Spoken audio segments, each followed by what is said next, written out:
आए हम खुदावंद का शुक्र अदा करें कि इसका ज़िंदगी बख्श कलाम हम तक पहुंचा है। तो प्लीज़ मेरे यूट्यूब चैनल आओ चली मसीह की तरफ को सब्सक्राइब करें, वीडियोस को लाइक, कमेंट्स और शेयर ज़रूर करें। बाइबल मुक़द्दस में से आज का मज़मून, आला व अरफा मकाम किसको। इस वक्त शागिर्द यसू के पास आए और दरियाफ्त किया कि आसमानी बादशाहत में किसको आला मकाम नसीब होगा। यसू ने एक छोटे बच्चे को अपने पास बुलाया और अपने शागिर्दों के सामने इसको खड़ा किया और इस तरह कहा, मैं तुमसे सच कहता हूँ कि तुम अपने अंदर तब्दीली पैदा करो, तुम्हारे दिल छोटे बच्चों की तरह हो वरना तुम आसमानी बादशाहत में दाखिल ही ना होंगे। इस छोटे बच्चे की तरह जो अपने आप को खाकसार बनाए वही आसमानी बादशाहत में आला व अरफा मकाम पाएगा। जो कोई एक छोटे बच्चे को मेरे नाम पर कबूल करेगा तो गोया उसने मुझे ही कबूल किया। गुनाहों के असबाब के बारे में यसू का खबरदार करना। इन छोटे बच्चों को जो मेरी पैरवी करने वालों में से है, अगर किसी ने गुनाहों की राह पर डाल दिया तो इस शख्स के लिए बहुत बुरा होगा। तो ऐसे लोगों के लिए यही बेहतर होगा कि वो अपने गिले से एक चुकी के पाट को लटकाए हुए एक गहरे समंदर में डूब जाए। अफसोस है दुनिया में उन चीज़ों पर जो लोगों को गुनाहों की राहों पर ले जाती है, वो तो वहाँ हमेशा ही रहेंगी, लेकिन अफसोस इस पर है जो इसका सबब होगा। तेरा हाथ हो या तेरा पैर अगर वो गुनाहों की तरफ ले जाए तो उसको काट कर फेंक दे। हाथ हो या पैर अगर ये खो जाता है और हमेशगी की जिंदगी इससे मिलती है तो वही तेरे लिए बेहतर होगा। दोनों हाथों और पैरों वाला होकर हमेशगी की आग में जलने से तो वही बेहतर होगा। तेरी आंखें अगर तुझे गुनाहों के कामों पर उकसाए तो तू इनको निकाल कर फेंक दे। दोनों आंखों वाला होकर जहन्नम की आग में जलने से बेहतर है कि एक आंख का होकर हमेशगी की जिंदगी पाए। भटकी हुई भीड़ की तमसील। खबरदार ये ना समझो कि छोटे बच्चों की कोई कदर और कीमत नहीं है।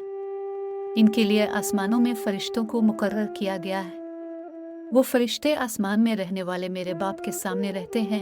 इब्न आदम भटके हुए लोगों की रहनुमाई व हिफाजत करने के लिए आया है। तुम क्या समझते हो अगर किसी आदमी की 100 भेड़ें हो, अगर उनमें से एक भटक कर गुम हो जाए तो क्या वो बाकी 99 भेड़ों को पहाड़ ही पर छोड़कर इस एक भटकी हुई भीड़ की तलाश में न जाएगा। और मैं तुमसे सच कहता हूँ कि अगर वो गुमशुदा भीड़ मिल जाए तो वो उन 99 ना भटकने वाली भेड़ों के मुकाबले में इस एक भीड़ के मिलने की वो खुशी महसूस करेगा। इसी तरह इन छोटे बच्चों में कोई एक भी ना भटके, आसमान में रहने वाला तुम्हारे बाप का ये इरादा है। अगर कोई तुमसे गलती करे तो क्या करना चाहिए? अगर तेरा भाई तुझसे कोई बुराई करे तो अकेला जाकर उसको तन्हाई में इससे सरजद हुई गलती को समझा। अगर वो तेरी बात सुने तो इसको फिर से अपना भाई बनाने में तूने इसकी मदद की। अगर वो तेरी बात ना माने तो अपने साथ एक या 2 आदमी को लेकर दोबारा इसके पास जा ताकि फिर वो वाकया पेश आए, इसके 2 या 3 गवाह बनेंगे। अगर वो इनकी बात ना माने तो कलीसा को मालूम कराओ। अगर वो कलीसा की बात भी ना माने तो उसको खुदा पर ईमान ना रखने वाले महसूल वसूल करने वाले की तरह इसका शुमार करो। मैं तुमसे सच कहता हूँ कि जो फैसला तुम इस ज़मीन पर देते हो तो गोया कि वो फैसला खुदा ही ने दिया है। मुआफ़ी का वदा जो तुम इस दुनिया में देते हो गोया वो मुआफ़ी खुदा के देने के बराबर है। इसके अलावा वो तुम में से 2 आदमी इस दुनिया में राज़ी है कर अगर कुछ मांग ले तो आसमानों में रहने वाला मेरा बाप यकीनन उसको पूरा करेगा। यह हकीकत है कि जब 2 आदमी या 3 आदमी मुझ पर यकीन रखते हों और वो सब इकट्ठा होकर मेरे पास आएं तो मैं इनके बीच में होता हूँ। मुआफ़ी से मुताल्लिक़ कहानी।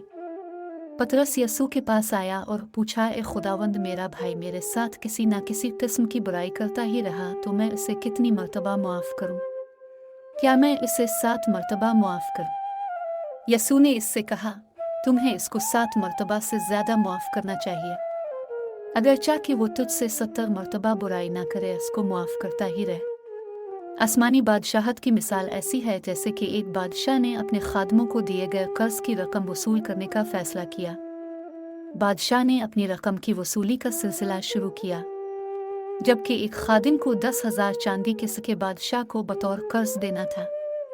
वो खादिम बादशाह को कर्ज की रकम देने के काबिल न था, जिसकी वजह से बादशाह ने हुक्म दिया कि खादिम और उसके पास की हर चीज़ को और उसकी बीवी को उनके बच्चों समेत फ़रोख्त किया जाए और इससे हासिल होने वाली रकम को कर्ज में अदा किया जाए। तब खादिम बादशाह के कदमों पर गिरा और इससे आजिज़ी करने लगा।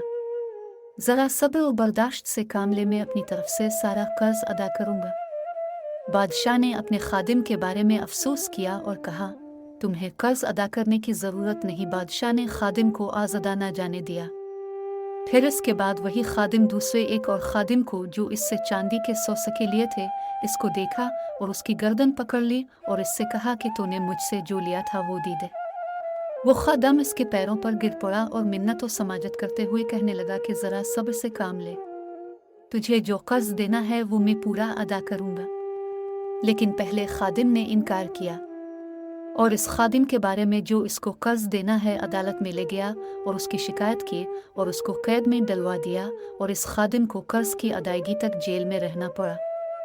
इस वाकया को देखने वाले दूसरे खादमों ने बहुत अफसोस करती हुई पेश आए हुए हादसा अपने मालिक को सुनाए।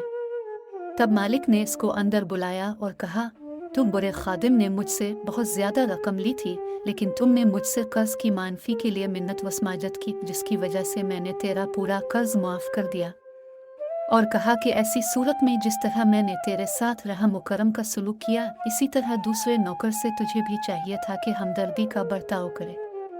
मालिक निहायत गज़बनाक हुआ और उसने सज़ा के लिए खादिम को कैद में डाल दिया और उस वक्त तक खादिम को कैद खाना में रहना पड़ा जब तक कि वो पूरा कर्ज ना अदा कर दिया। आसमानों में रहने वाला मेरा बाप तुम्हारे साथ जिस तरह सलूक करता है, इसी तरह इस बादशाह ने किया है। तुमको भी चाहिए कि अपने भाइयों और अपनी बहनों से हकीकत में दरगुजर से काम लो, वरना मेरा बाप जो आसमानों में है तुमको कभी भी मुआफ़ ना करेगा।